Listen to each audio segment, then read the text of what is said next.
তার কর্তৃত্ব বজায় রাখতে চায়, স্বামীর যদি শ্রদ্ধা পেতে চায়, তার তো কিছু দায়িত্ব নিতে হবে।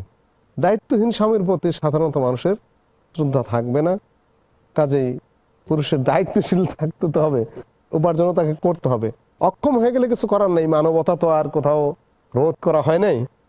এখানে স্ত্রীর স্বামীর প্রতি আর কি কি কর্তব্য আছে? সৃষ্টিগতভাবে একটা শ্রেষ্ঠত্ব পুরুষের নারীর উপরে, সেটা স্বামী হিসাবে স্ত্রীর উপরে নয়। একটা যা পুরুষ রিজাল, জি, দারাজা। যে রিজাল কাওয়ামুন আলান নিসা, এখানে রিজাল বলতে রিজাল পুরুষ, যে পুরুষ হিসাবে যেরকম প্রকৃত আমরা দেখতে পাই, বিশ্ব প্রকৃতিতে আমরা দেখতে পাই যে একটা জীব জানোয়ারের ক্ষেত্রে যারা নর, তাদের গায়ে শক্তি বেশি। আর রিজাল ও কাওয়ামুন আলান নিসা বলা হয়েছে, এখানে আয-যাওজ কাওয়ামুন আলাল মারআ আলা যাওজাতিহি এটা বলা হয় নাই। যে নারী জাতি যে সামগ্রিকভাবে দেখে, তাহলে পুরুষ পৃথিবীতে যত কাজ করতেছে, শক্তিশালী কাজ এবং শক্তির যে বহিঃপ্রকাশ ঘটাচ্ছে, নারীরা সর্বক্ষেত্রে সেটা পারে না। কিছু কিছু হয়তো বা দেখা যায় পারে, কিন্তু সর্বক্ষেত্রে সেটা সার্বিকভাবে সামগ্রিকভাবে পুরুষের শ্রেষ্ঠ। আমাদের আরো কিছু গুরুত্বপূর্ণ আলোচনা আছে, আপনি যদি একটা হাদিস শুনিয়ে দিতেন। এটা মহান রব্বুল আলামিন দিয়েছেন।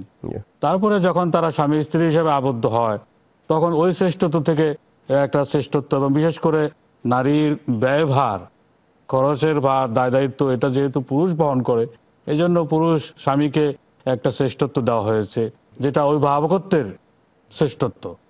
তো এবং নারী যখন স্ত্রী হিসাবে স্বামীর কাছে আসবে, তখন তার স্বামী তার কাছে যেটা পাওনা, সেটা তো তার যৌন সম্ভোগের ক্ষেত্রে নারীকে অবশ্যই তার স্বামীর সহযোগিতা করতে হবে। এ পর্যায়ে রাসূল কারীম সাল্লাল্লাহু আলাইহি সাল্লাম ইরশাদ করেন, যদি কোনো স্বামী তার স্ত্রীকে বিছানায় আসার জন্য আহ্বান করে, আর সে যদি না আসতে চায় এবং তার কোনো শারঈ কোনো বৈধতা তার নেই, এমন পর্যায়ে যদি সে না আসতে চায়, তাহলে ফরমায়া রাসূল কারীম সাল্লাল্লাহু আলাইহি সাল্লাম যে যতক্ষণ পর্যন্ত নারী পুরুষের সহযোগিতা থেকে বিরত থাকবে, ফেরেশতারা তার উপরে লানত করে থাকে। লানাত আল মালাইকাতু হাত্তা তুসবিহা, যে জি সকাল পর্যন্ত। অর্থাৎ এই ক্ষেত্রে রাসূল কারীম সাল্লাল্লাহু আলাইহি সাল্লাম যে পুরুষের জৈবিক চাহিদাটাকে পূর্ণ করবার জন্য স্ত্রীকে অবশ্যই তার হাজবেন্ড, তার স্বামীর সর্বাত্মক সহযোগিতা করতে হবে।